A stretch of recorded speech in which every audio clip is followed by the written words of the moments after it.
এক যুগের শিক্ষিত সম্প্রদায়ের স্বপ্ন শেষ এবং আরেক যুগের শিক্ষিত সম্প্রদায়ের স্বপ্ন প্রায় শেষের পথে, এটা রাজ্যের সমস্ত মানুষ জানেন।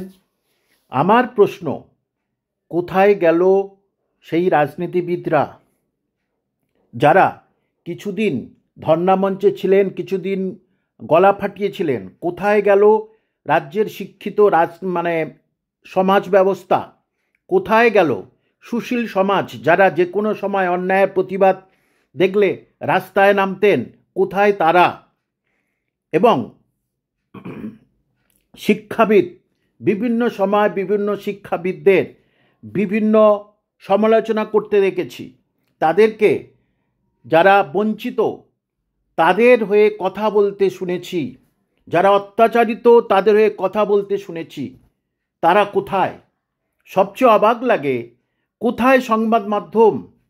তাদের তো উচিত এই সমাজের এই শিক্ষিত ছেলেমেয়েদের কষ্টের কথা, এই শিক্ষিত ছেলেমেয়েদের হাজার হাজার স্বপ্ন ধুলোতে মিশে যাচ্ছে, মিশে গিয়েছে অনেকের, তাদের তো প্রতিনিধি তো অবশ্যই সংবাদ মাধ্যম।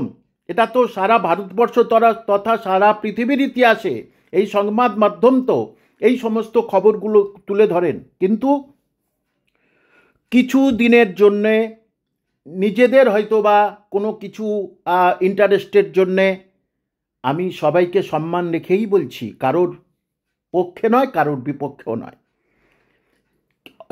জন্যে তারা হয়তোবা কিছুদিন একটু মাঠে ঘাটে নামেন, সেই সংবাদ মাধ্যমের ব্যক্তিরা বা সাংবাদিকরা, অথবা শিক্ষিত সমাজ, সুশীল সমাজ বা যারা প্রতিবাদ করে তারা। কিন্তু অন্তিমভাবে দিনের পর দিন এই সমস্ত চাকরির পরীক্ষার্থীরা তারা হতাশ হয়ে যাচ্ছে। কেউ কেউ উচ্চ শিক্ষিতা হয়েও ছোট্ট একটা কাজ করছে 4,000-5,000 টাকায়, কেউ কেউ 2,000-2,500 টাকায় কোনো স্কুলে কাজ করছে, পড়াচ্ছেন। তাহলে আমি বলছি, এদের হয়ে কে কথা বলবে? আমি আমার কথা আর বারবার বলছি না। এবং সংবাদ মাধ্যমকে আপনারা অবাক হয়ে যাবেন, বেশ 15-20 দিন আগে আমি প্রত্যেক সংবাদ মাধ্যমকে চিঠি দিয়েছিলাম ব্যক্তিগতভাবে, কি জানুন, কারণ তারা আমাকে ব্যক্তিগতভাবে চেনেন।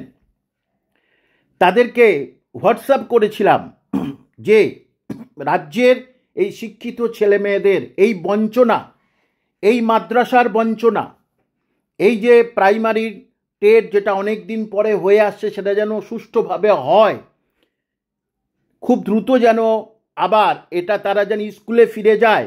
ঠিক আপার প্রাইমারি যেভাবে সুষ্ঠুভাবে সমাধান হয়েছে এবং হওয়ার পথে, শুধু তারা বিদ্যালয়ে যোগদান করলেই আপার প্রাইমারির বিজ্ঞপ্তি দিতে প্রস্তুত রাজ্য সরকার।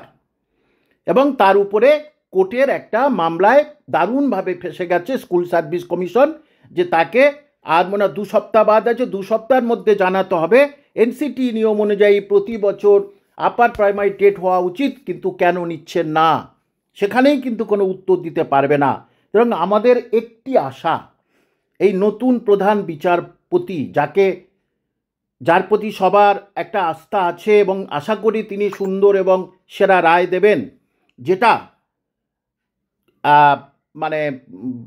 সব কিছু হলফনামা, এপিডেপিড ইত্যাদি প্রমাণ তথ্য সব কিছু নিয়ে যেটা তিনি ভাববেন, তিনি সঠিক রায় দেবেন বলে আশা করি।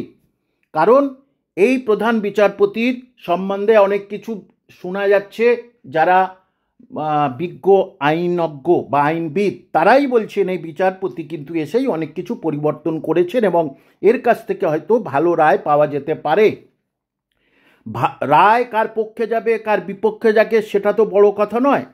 এই যে শিক্ষিত সমাজ, তারা ট্রেন্ড হয়ে বসে আছে বহুদিন ধরে, তাদের জন্য কি একটি বিজ্ঞপ্তি দেওয়া যায় না?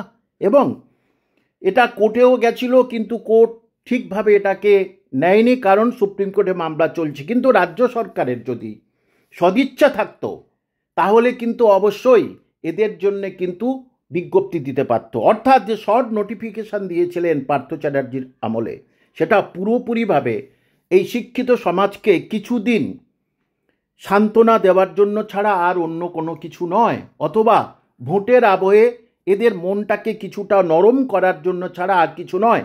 কিন্তু সমস্ত শিক্ষিত ছেলেমেয়ে বেকার, তারা বুঝে গেছে যে পরীক্ষা হচ্ছে সেই পরীক্ষার ক্ষেত্রে কিছু না কিছু দুর্নীতি, কোশ্চেন আউট ইত্যাদি। সুতরাং আশা করা যায় কি ঘটবে।